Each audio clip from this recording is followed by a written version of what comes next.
Now, if we take a look at this image here on the left, that's showing a molecule of RNA. On the right is DNA. So you're familiar with the structure of DNA already. RNA is similar, but there are some major differences. So one of those major differences that probably pops out at you right away is that DNA is made up of two strands, and they're held together in the middle with those hydrogen bonds between the bases. RNA is just a single strand, so it still has a sugar backbone or sugar-based backbone, and it has nucleotides sticking out towards the center, but they don't have any of those complementary nucleotides, bases on the other side, so there's not a double strand. Also, if you look at the 4 bases that are in DNA, we see C, G, A, and T on the right there. On the left, we also have C, G, A, but then instead of thymine with the T, we have uracil represented by a U. So that's another major difference. The third major difference is when we look down here at the names DNA and RNA, the D in DNA stands for deoxyribose. That is the sugar that is in that sugar phosphate backbone. In RNA, the sugar that makes up that sugar phosphate backbone is ribose. So the R stands for ribonucleic acid. Now there are 3 different types of RNA that are important in the processes of transcription and translation. One I've already mentioned is called messenger RNA or mRNA. And it's that little photocopy. So it carries information still in a code form from the nucleus out of the nucleus into the cytoplasm. Another type is called ribosomal RNA or rRNA. And it's really kind of a structural molecule, so the code itself isn't as important, but it makes up part of the organelle, the ribosome. And then finally, the last type of RNA that we use is called transfer RNA or tRNA. And it's really important in bringing the correct amino acid to the ribosome when the ribosome helps put together that protein or that chain of amino acids. So the first process, which is making that photocopy, is called transcription. So that process of making the mRNA is transcription. Remember that only the specific gene is copied, not the entire DNA molecule.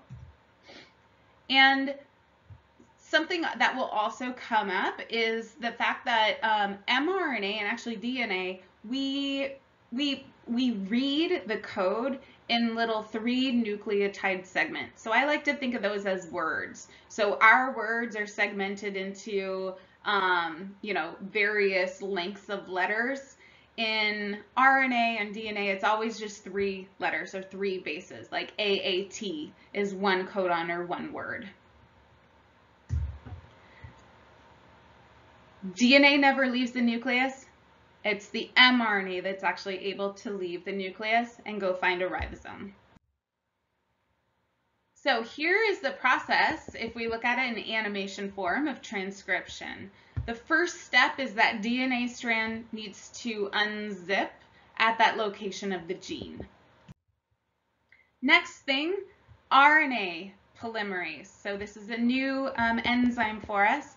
RNA polymerase actually binds to the mRNA, or binds to the DNA template.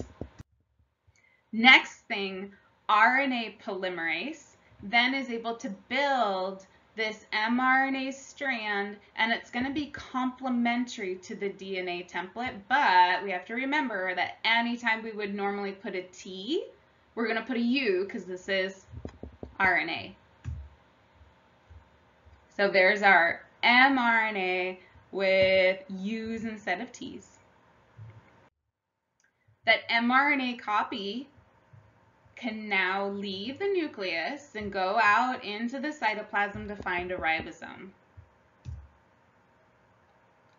The last thing that needs to happen is that the DNA strand comes back together so it can be used again.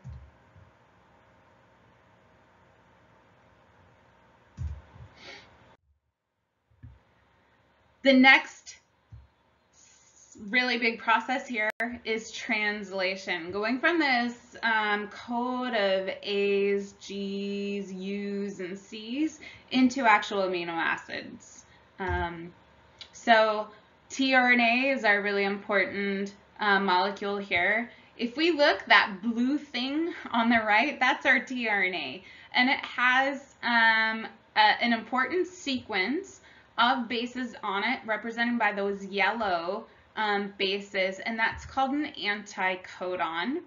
And then the LU, the little green thing on the bottom there, that is an amino acid. So depending on the tRNA's anticodon, it's going to have a very specific amino acid. It's not just kind of a random association of bases and an amino acid. They're very specific. So the job of the tRNA is to bring a specific amino acid to the ribosomes as the ribosome is reading the mRNA.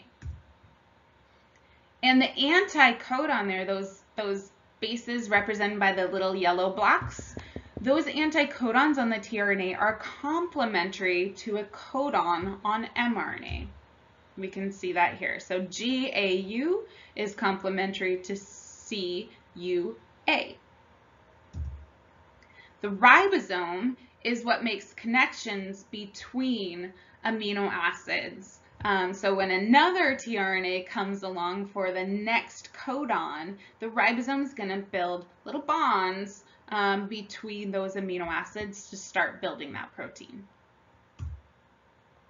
The start and stop codons, they're specific sequences, specific words in that mRNA tells the ribosome where to start making that protein and where to stop and release that finished protein.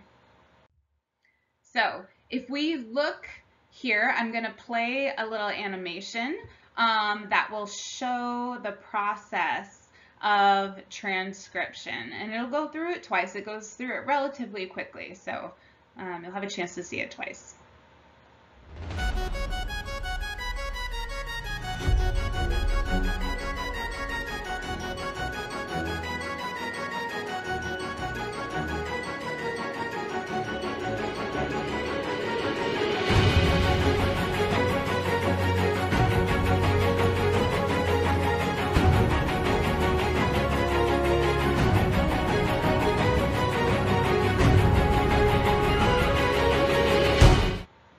Okay, so some important things that you saw there. The ribosome attached to the mRNA, and then it brought in the tRNAs that had the anticodon that was complementary to each codon on that mRNA. As it did that, that tRNA is also bringing in an amino acid. So as new tRNAs keep coming in, as the ribosome is reading that mRNA and getting to new codons, the ribosome is building peptide bonds between those amino acids to actually build that protein. So when it gets to a stop codon, it's going to release that protein.